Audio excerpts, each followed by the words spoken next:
respect or that they're physically attracted to, or whatever the case is. So he gives a specific technique by which one can nurture that fondness and that admiration system.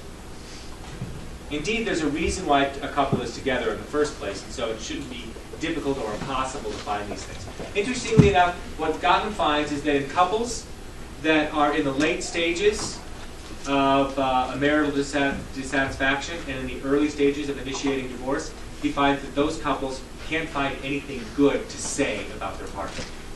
And that they actually engage in revisionist history. They rewrite the history of their relationship to make all of the negative things salient and all of the positive things go into the background. All the positive events, positive reasons they got together, or whatever the case is. The third principle that Gottman talks about is turning toward instead of away. And I really like this principle because it provides a really great vocabulary for understanding how it is that couples interact with one another. And so he articulates a construct that he calls a bid. And what a bid is any attempt by a relational partner to gain the positive attention of the other partner. So, if you make an observation, like if one partner makes an observation about, say, like a china pattern, that's a really nice china pattern, that would be a bid and an opportunity for the other partner to turn toward or to turn away from the bid. Does that make sense? So there's a bid and another relational partner. That relational partner can turn toward the bid or they can turn away from the bid. And what Gottman finds is that couples that consistently turn away from their partner's bids, those couples are in danger. But couples that turn toward one another's bids, those couples are building the kind of relationship that's needed for the long term. And so he says, turn toward rather than away.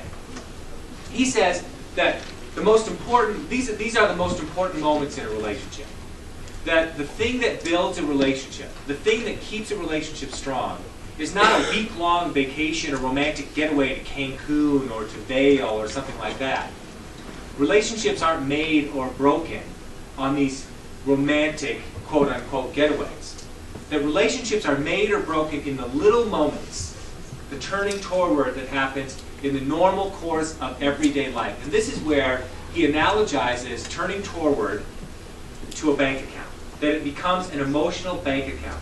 That every time you turn toward your partner and attend to them and respond to them in a positive way, you're depositing emotional energy and strength into the emotional bank account of the relationship, and thus making the relationship stronger and more able to weather difficult experiences in the future. And he also finds that couples that consistently turn toward one another, that their whole relationship improves. Everything improves about the relationship. Their overall happiness, their general physical health, so it happens on an individual level. They're more sexually satisfied with one another. Like all sorts of things that are good come out of this turning toward. So it is an emotional bank account. You have to know those things, for sure. Not just for the test, but for life in general. Next is, let your partner influence you. And this is really simple. Share power and share decision making.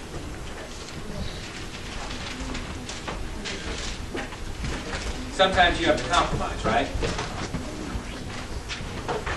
And manage conflict. Gottman observes that there are two kinds of conflicts that happen in a relationship. There is solvable conflict and there is perpetual conflict. Solvable conflict has to do with the situation. A partner may initiate that conflict by talking about a complaint, having a complaint. That would be the healthy way to deal with a solvable conflict.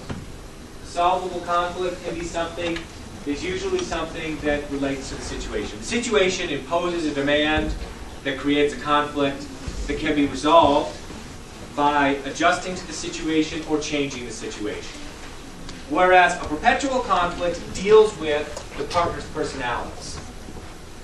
Now, it's true that we shouldn't criticize our partner's personalities or show contempt for them as a person or as people, but that doesn't mean that we don't have our own little peccadillos which are going to create conflict in the relationship. Now, my wife and I have a recurring conflict that is one of these perpetual problems. And it has to do with the way that I clean the house. My goal when I clean the house is to be fast. I want to go really, really fast and get into a kind of a flow state where I'm totally externally focused on the cleaning. But one of the disadvantages of that is that I'm always striving to go faster, to get a little higher off of my cleaning, if you will, like get a little more flow experience.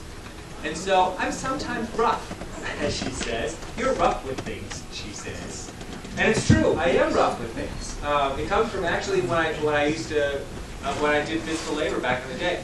And I do occasionally break a glass or break a plate while I'm doing the dishes, or maybe bust a layup and shave. But really, I mean, truly, like in the whole marriage, maybe 5 or 6 dishes and a couple lampshades. But that's 11 years. That's not a bad track record. But the problem is that it seems like a lot more to her because she's also keeping track of every time I'm engaged in that behavior where I could break something. So for her, it seems like a lot.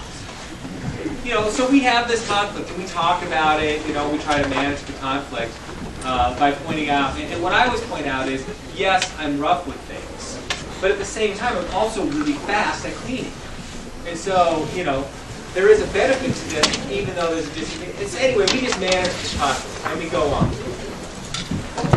Finally, Gottman says, create shared meaning. He calls it we-ness.